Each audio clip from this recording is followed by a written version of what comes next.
မျက်ခုံးမွေးအလွယ်ဆွဲနေဆွဲပြမယ်နော်အရင်ဦးဆုံးမျက်ခုံးမွေးဆွဲတောင်ဒီလိုမျိုးချွတ်ထားဖို့လိုမယ်နော်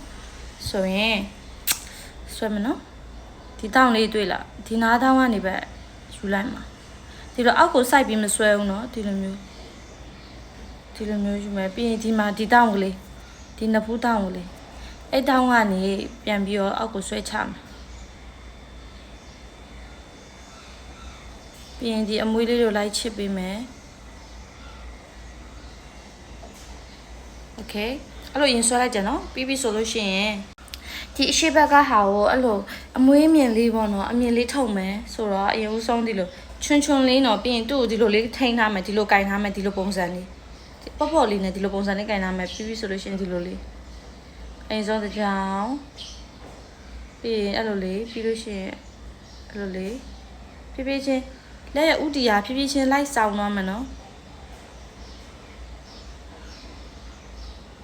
โอเคအပြည့်ရှိဒီရှိမှာမညီမညာဖြစ်နေလေးရဲ့ဟာတွေကိုဆိုလို့ရှိရင်ကွန်ဆယ်လာလေးနဲ့လိုက်တတ်မယ်နော်ခဏလေးခုနအဲ့အောက်မှာမညီမညာဖြစ်နေတဲ့နေရာလေးတွေကိုအဲ့လိုမျိုးလိုက်တတ်မယ်ပြီးရှင်ဒီလို concealer brush လေးနဲ့ပေါ့တတရက်လေးဖြစ်သွားโอเคအဲ့လိုလေးပြီးပြီဆိုလို့ရှင်ဒီအပေါ်လဲထူနီလည်းကောင်းမယ်တတရက်လေးဖြစ်သွားဘူးပြီး shake လေးပေါ်အောင်လို့ပေါ့နော်အပြင်ဒီပေါ်နေတယ်လို့โอเคအဲ့ဆိုရပါပြီဒီဘက်ကိုလည်းအဲ့လိုပဲဆွဲမယ်နော်ဒီဘက်ကိုလည်းအဲ့လိုပဲဆွဲမယ်နော်အဲ့ဆိုရင်ဒီနားတောင်းလေးပေါ့ခုနပြခဲ့ရတာဒီနားတောင်းလေးအဲ့လိုလေးနည်းနည်းချွန်းကလေးထုတ်လိုက်မယ်ပြီးရင်ဒီနှစ်ခုတောင်းအပေါ်ကနေ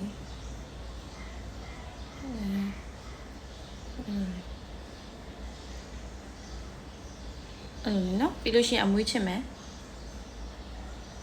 ဘယ်လိုမွဲရတော့ဗီဒီယိုကဒီလေး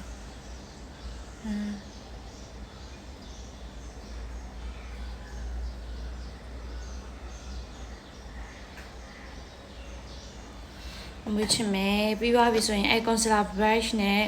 တရက်ဖြစ်သွားအောင်လုပ်မယ်နော် so ဒီမှာနော် concealer brush နဲ့အနားတက်လေးတွေကိုတရက်ဖြစ်အောင်လိုက်လုပ်ပြီးသွားပြီအဆိုရင်မျက်ခုံးလည်းကြည့်လိုက်မျက်ခုံးမွေးရအဲ့လိုဆွဲရပို့ပြီးတော့တဘာဝဆန်ပြီးတော့နော်အမြင်ရှိတ်ကလေးနဲ့ဆိုပို့ပြီးတဘာဝဆန်ကလေးနဲ့ပို့ပြီးလာရဲ so မျက်ခုံးမွေးရမဆွဲရင်မလောက်တော့မျက်ခုံးမွေးဆွဲမှပို့ပြီး perfect ဖြစ်ပြီးတော့ကြည့်လို့ကောင်းတော့ဗောနော်ဒါပေမဲ့ဆွဲရလဲအဲ့လိုသုံးတီကြီးဆွဲရတဲ့စာဒီလိုအမြင်ချစ်ပြီးတော့တဘာဝဆန်ဆွဲရပို့ပြီးလာရဲအဲ့လိုမျိုးလေးပါဒီမှာတက်ရက်ကလေးနဲ့အဲ့လို okay